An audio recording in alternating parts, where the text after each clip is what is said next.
Hey guys, what's up? Nothingwire.com, and I have the Nikon Coolpix S6400 with me right now.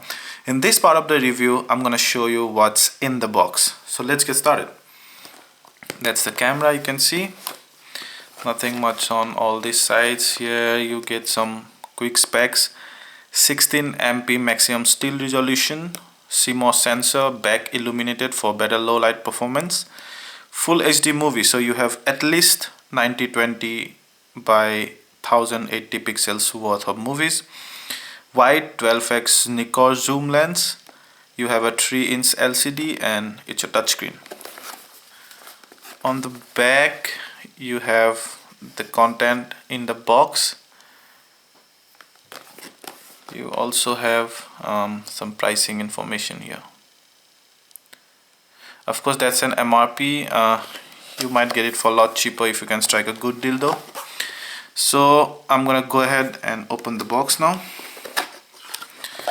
Let's see what's all are inside.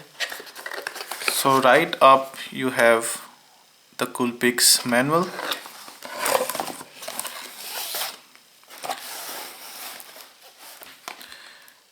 So it has all the things that you need to get going with the device. You have some details about the service centers and stuff. You have the warranty card, the reference CD, and then the very popular Nikon image editing and organizing software. Let's see what else is there. So we have that's the data cable. You also have an audio video cable. You have adapter, which is actually international flat pin. So for that you have another adapter to use it in Indian conditions, where most of your power sockets have the round pin compatibility. So there you go. You have the battery. It's a fairly small 700 mAh battery. You have the wrist strap or lanyard there. And then what's that? Well. Let's check out what we have here. And guess what? We have a stylus for the touchscreen. I'm really touched, literally. Okay, so we'll come to our device now. You can see there's nothing else in the box. So we'll do it with the box for now. That's the device with us. Brilliant hot color, purple. You have a lot of color options in this price range.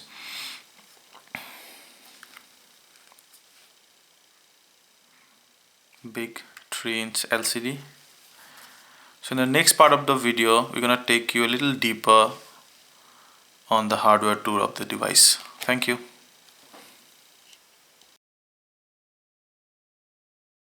The body of the S6400 is usual for its price point, but what struck me first is the very streamlined body. Nikon did not play around much with the colors, so you have essentially the same color on the front and sides, which adds to the oneness of the body. Nice contours, you can see, and also great finishing, and the flaps never look out of place. You can see even the battery compartments, the lines, the gaps are not much.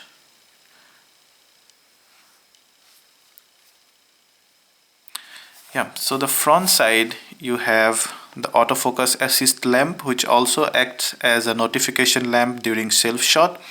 You have two mics resulting in a stereo output, the flash, and then you have a Nikon lens. It's a 12x optical zoom lens, wide lens, and HED vibration reduction lens.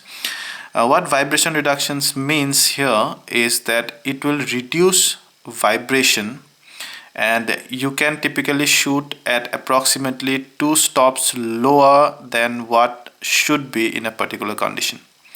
Now note that this vibration reduction technology is lens shift and not optical, which means that the stabilization happens after the image is formed, which essentially is an inferior technology to the optical image stabilization.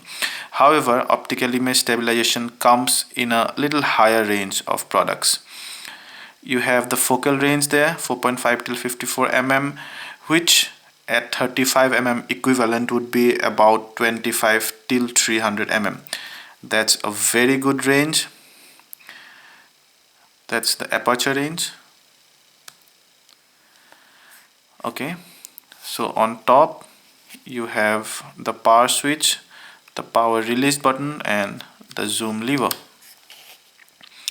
Here you have a flap that will open and reveal micro HDMI port, and then you have the data connection or data output or the charging output there, port there. Eyelet for the wrist strap or lanyard.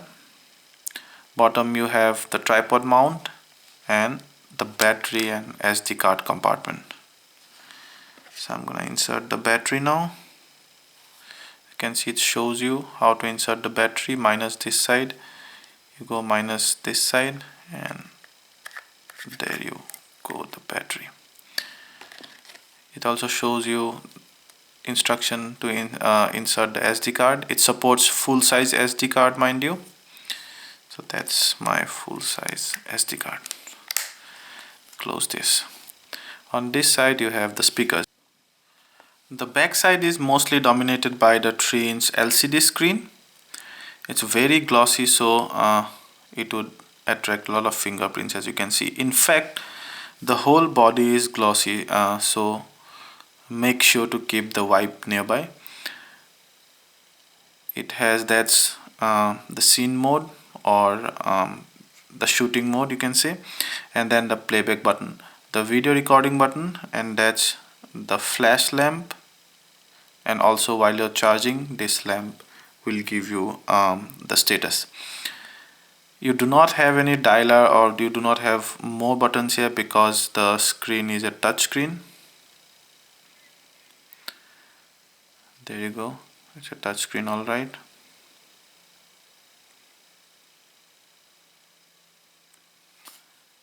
You can see it's a decent viewing angle, almost about 40° from the horizon. Decent for a camera. Yeah, so pretty sturdy body, and I'm sure it would survive an unintentional fall. We would have liked a hold here somewhere, but then it's fine. That also gives it a kind of ugly look. So this one looks more pocketable and more stylish. And the one thing that will more prominently reflect in our performance test is the sensor size. It has a great 1 by 2.3 inches sensor size, and I'm quite impressed with a sensor size of that. Nikon managed a 12x optical zoom lens.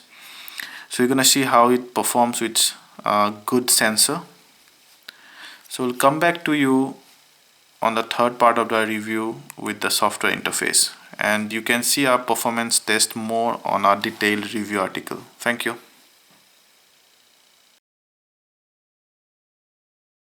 Hi. So in the third part of the review, I'm gonna give you a tour of the software interface of the device. So we'll start with setting the device up. As I told you before, it's a touch screen, so you do not have many buttons here. So I'll select English, select yes, then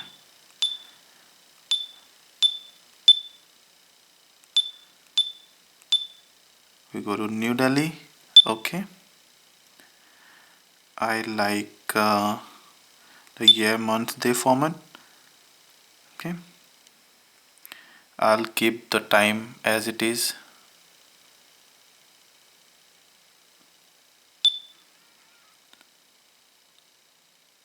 um, well, okay. So there's a display mode in auto. You have the exposure compensation button, macro toggle, self timer, and a few flash modes. In auto mode, when you go to menu, you have a number of options. By default, the image size is set to 12 MP 16 by 9 widescreen format. You can go to a maximum of 16 MP, but then that will make the image aspect ratio 4 by 3. I personally prefer this, but then note that many of customization options are available only on the 12 MP format. So you have three touch inputs there. By default it's touch shutter, which means just by touching I can take a picture. There you go. So you have other modes. For example, when you have subject tracking, when you're shooting a moving subject, then you can touch the face or any particular area of the subject that you want to focus on, and the camera will continuously keep that part in focus and try to shoot that part. Touch AF/AE, which means that not necessarily in the middle, you can focus on any part of the screen, for example here or here. Suppose you want to focus on an object that's off the middle, so this mode is very useful then. So we'll go back to the default for the sake of the review. You have an ISO range all the way up till 3200, although we recommend not to use 1600 and 3200 because that will create too much of noise in your images, especially under low light and without flash. Then you have this, the continuous shooting modes. S is single, so for every time you press the shutter release button completely, it will take one picture. You have continuous high, which takes a set of 7 pictures at 10 fps in one go. Let's say for example when I press this, so 7 pictures are taken. Now by the way, this is the playback button and that's the shooting mode. Also note that the S6400 comes with a stylus which you can tie to your wrist strap here. You can operate the touchscreen with the stylus as well.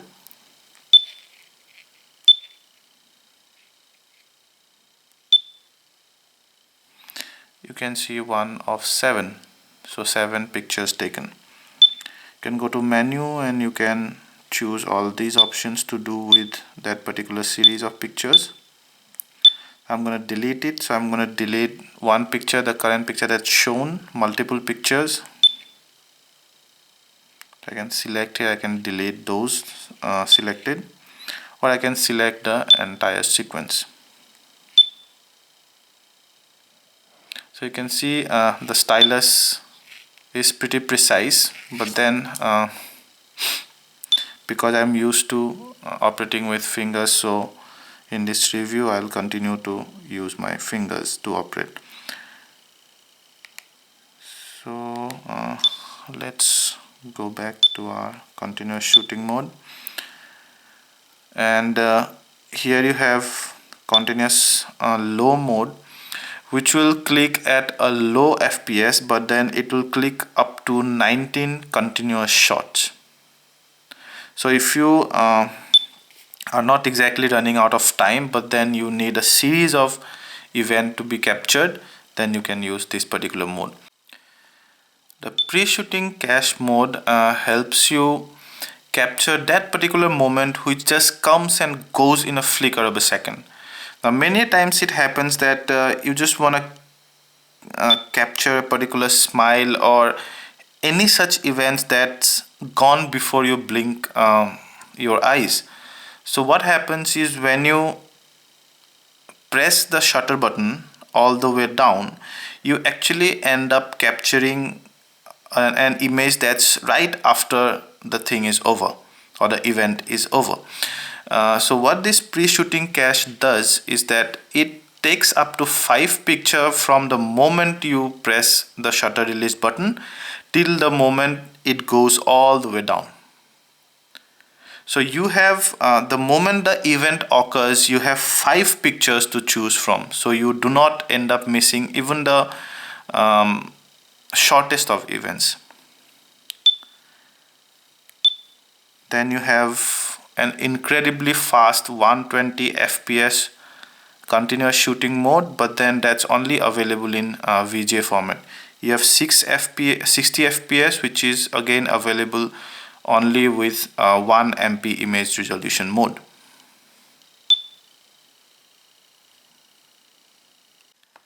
You have the white balance settings there.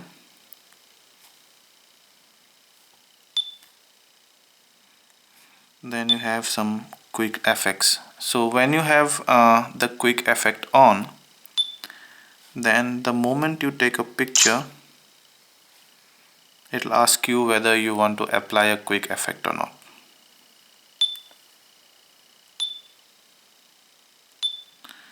Else you have movie option.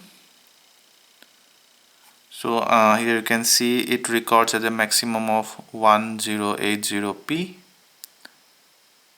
So you might see two similar options here, but then the first option records at a high speed, at a high mbps than the second one.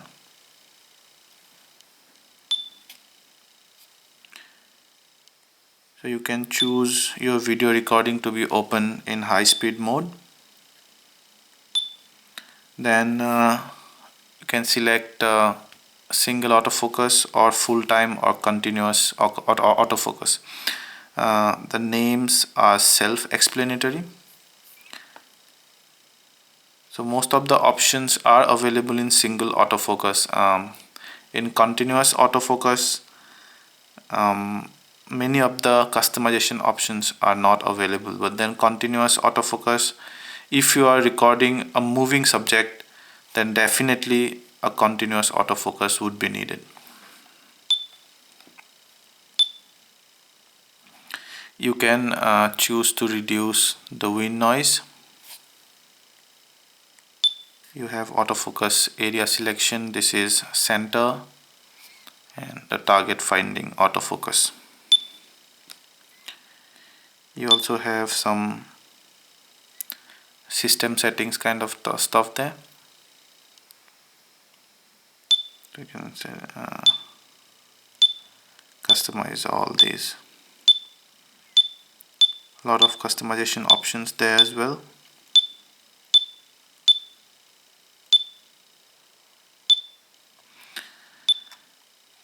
Yeah. So let's go to the playback mode and see what options are there. So there you can see it has a button for quick edit.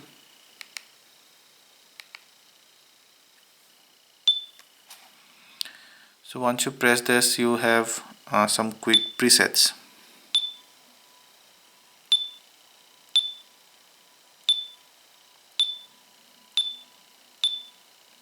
That will apply some nice effect to your picture. Here in menu you can set a picture to be your favorite pictures. You can delete, start a slideshow, protect, print, paint, and a lot of stuff. Basically the same setup. Okay, So let's go and check out what else is there apart from the auto mode. So you have a scene mode where you have a lot of presets according to a location or scene. So you have portrait, landscape, sports, snow and all this stuff. However, uh, a drawback of this camera is that it does not have any semi-manual or manual mode. Semi-manual meaning aperture priority or shutter priority. Now we understand that the price point might not be enough to incorporate those features, but nonetheless would have liked.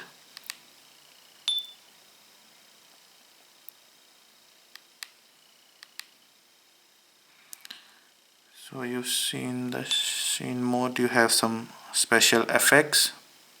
You can apply these even before the picture is taken. So you have soft that makes the whole colors soft. Then you have sepia for a nostalgic feeling. You have black and white, high contrast, low contrast. You have a selective color in which you can take a monochrome photo but with one particular color tone.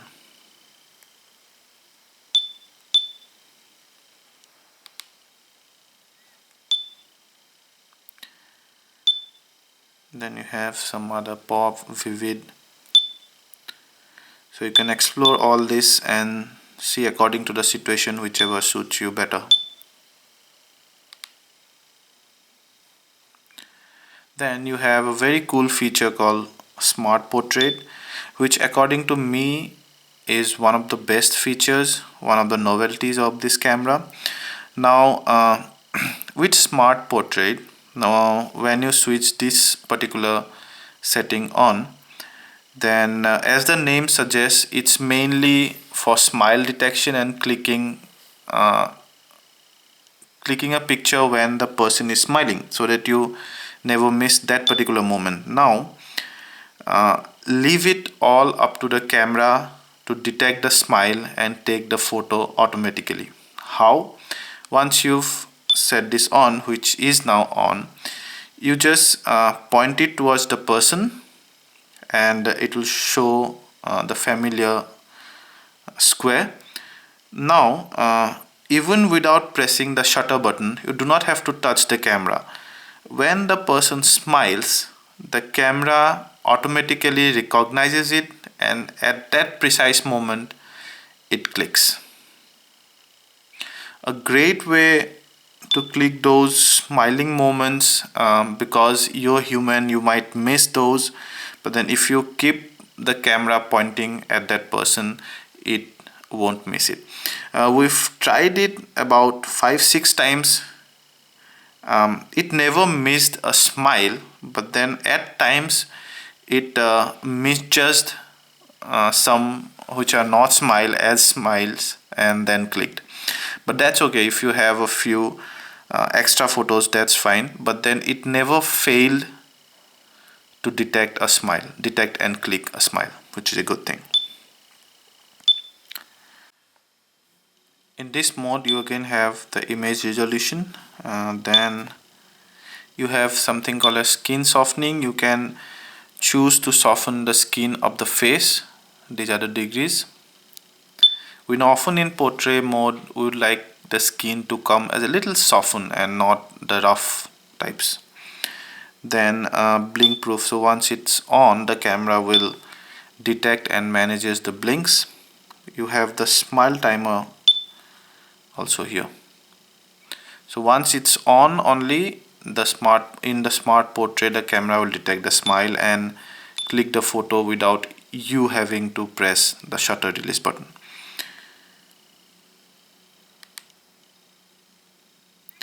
Yeah, so I guess those about it, about the software interface. Thank you then.